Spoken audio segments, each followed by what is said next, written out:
1. 시즌2 떡밥. 진우의 희생으로 루미는 목숨을 건지게 되고 결국 귀마와 사자 보이즈를 봉인하게 되었는데요.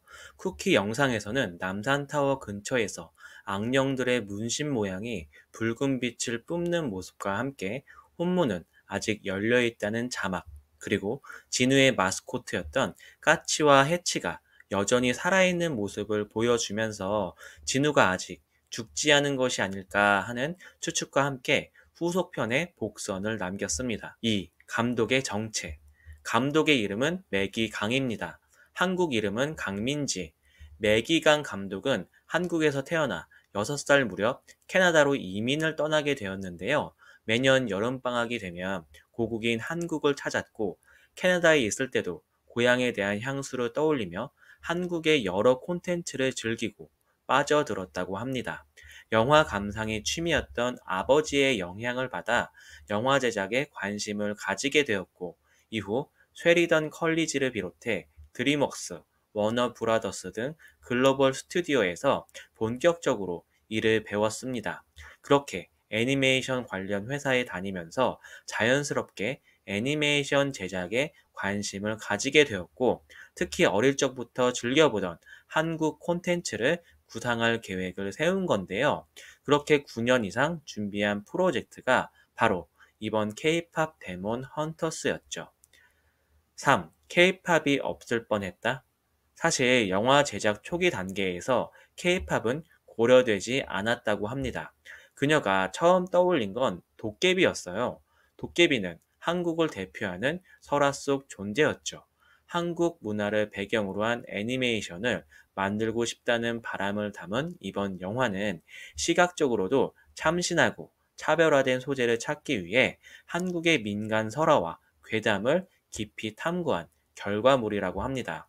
그 뒤 저승사자와 처녀귀신, 물귀신 같이 한국을 상징하는 악귀들을 모티브로 삼았고, 이런 악귀들을 사냥하는 데몬 헌터를 구상했죠. 그런데 데몬 헌터가 그냥 귀신을 사냥하려니 뭔가 심심했어요. 결국 정체를 숨긴 데몬 헌터로 수정했고, 정체를 숨기면서 많은 사람들에게 반전을 줄 직업을 떠올리니 자연스럽게 아이돌이 떠오른 거죠.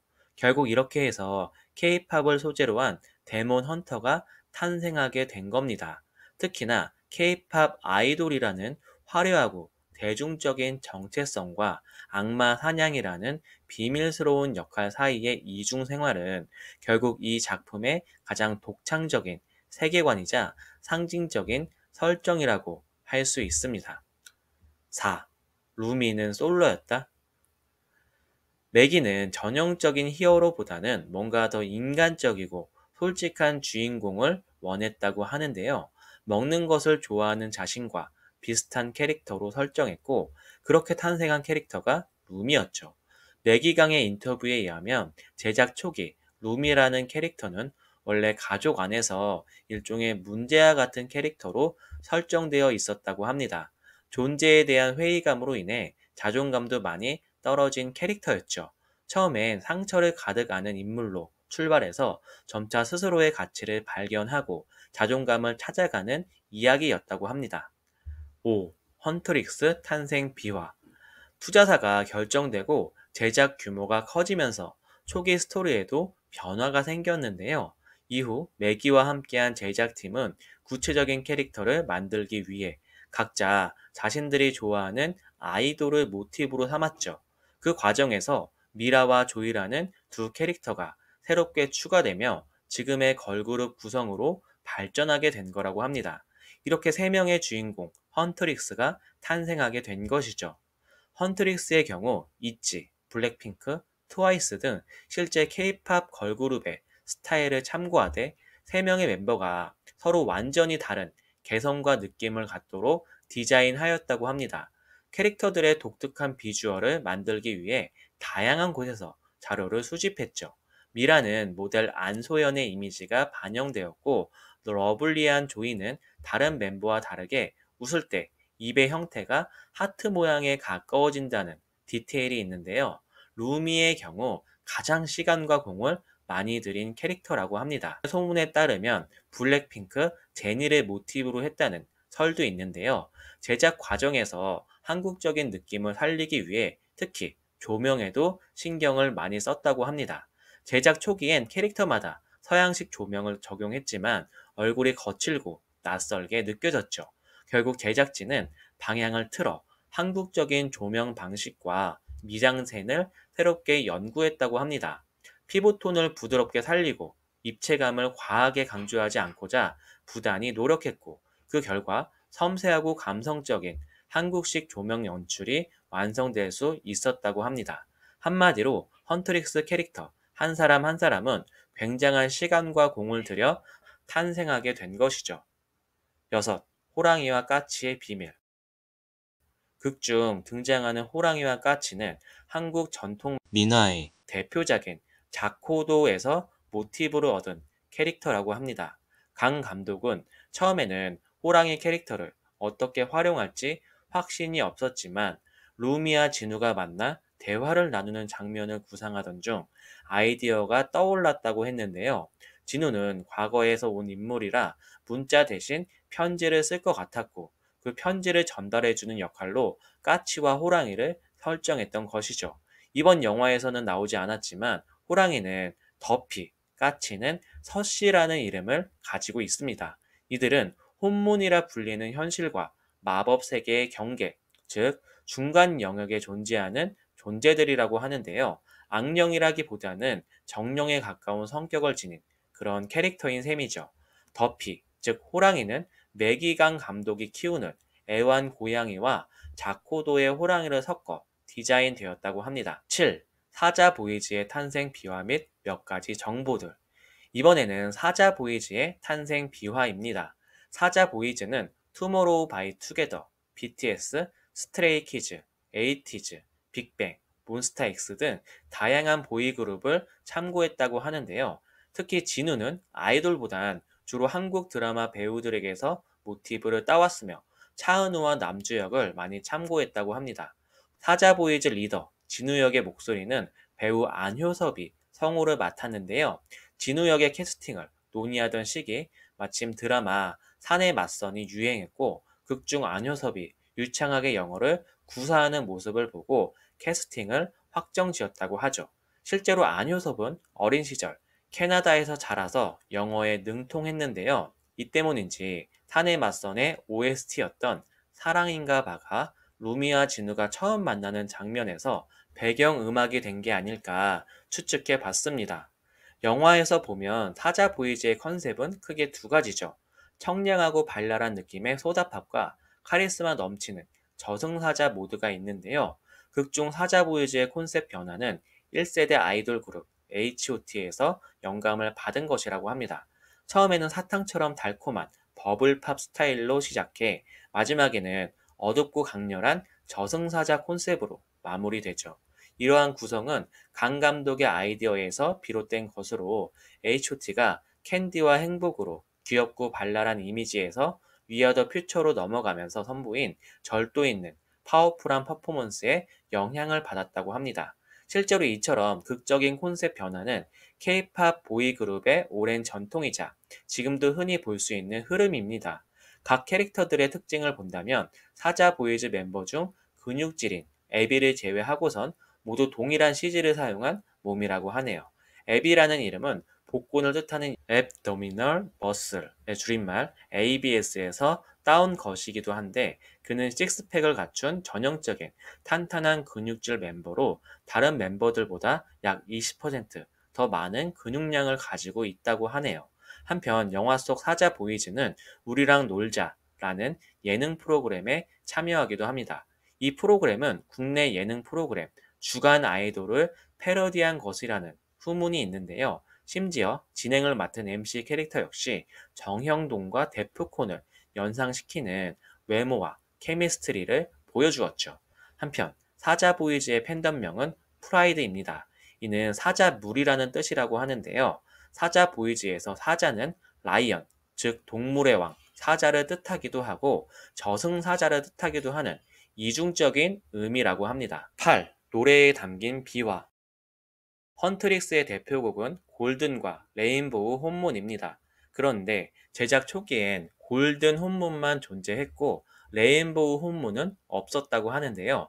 제작 과정에서 미술 감독 헬렌이 단일성과 완벽을 상징하는 금색 대신 다양한 색이 공존하는 레인보우가 어떻겠냐고 제안했고 제작진은 이 의견을 받아들이게 된 것이죠. 결국 이러한 변화는 복잡성과 다차원성, 나아가 불완전함까지 포용하는 서사로 확장되게 되었습니다. 게다가 수록곡 역시 비화가 있는데요. 대표적인 헌트릭스의 수록곡 테이크다운은 트와이스의 곡으로도 유명하죠. 제작진은 트와이스에게 본인들의 여러 곡 중 원하는 곡을 자유롭게 선택할 수 있도록 제안했고 그 결과 트와이스가 테이크다운을 선택했다고 합니다. 이 곡은 영화 초반 비행기 전투 장면에 삽입된 뒤 트와이스의 정연, 지효, 채영의 목소리로 재해석되어 엔딩 크레딧과 함께 흘러나옵니다. 실제로 제작진은 진짜 케이팝처럼 들리는 음악을 만들기 위해 한국 대형 레이블과 협업을 추진했습니다. 그 과정에서 테디가 속해 있는 더블랙 레이블과 손을 잡게 된 건데요. 그 외에도 위키드 음악 감독인 이안, 그리고 BTS 곡 작업에 참여한 다양한 작곡가들이 영화 음악 제작에 합류하였습니다. 9. 음식 K푸드. 감독은 따뜻한 국물이 한국 사람들을 위로해 준다고 생각해서 대표적인 K푸드라고 할 수 있는 떡볶이와 김밥, 라면, 그리고 설렁탕을 넣었다고 하는데요. 김치 역시 대놓고 드러나기보다는 설렁탕을 먹는 장면에서 살짝 보이더라고요. 깍두기랑 오이 소박이가 있었는데 이 외에도 초록색과 흰색이 섞인 플라스틱 접시, 수저 밑에 냅킨을 까는 디테일까지 충실히 반영한 점이 흥미롭습니다. 열. 장소에 얽힌 비하인드. 먼저 콘서트장 이야기부터 해보겠습니다. 영화 속 콘서트가 펼쳐지는 스타디움은 최대 40만 명의 관객을 수용할 수 있는 초대형 규모로 설정되었죠.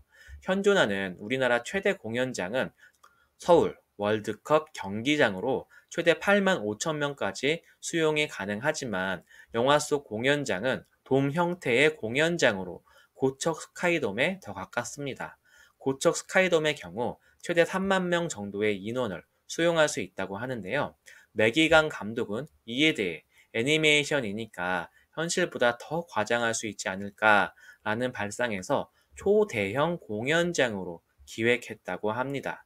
실제로 제작진은 애니메이션만이 구현할 수 있는 압도적인 스케일과 스펙터클을 담기 위해 무대를 더욱 크고 시끄럽고 반짝이게 연출했다고 하네요.